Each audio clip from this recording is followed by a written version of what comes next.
Spelling of the word friend. Friend is spelled as Friend. Friend.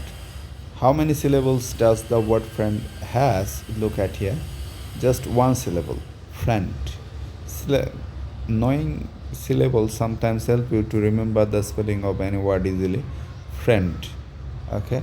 Let me help you, or let me help your memory to remember the spelling of friend. Fry, you can say like this. Distort this word. Fry and.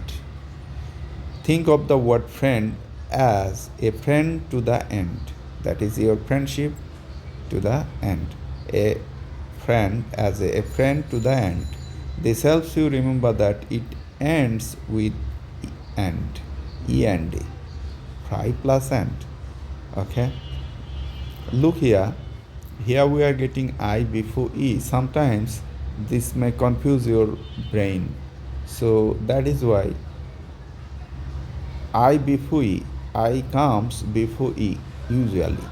The word follows the classic spelling rule I before E, right? So these two things, a friend to the end and I before E, these two rule will help you to help your memory to remember the spelling of friend.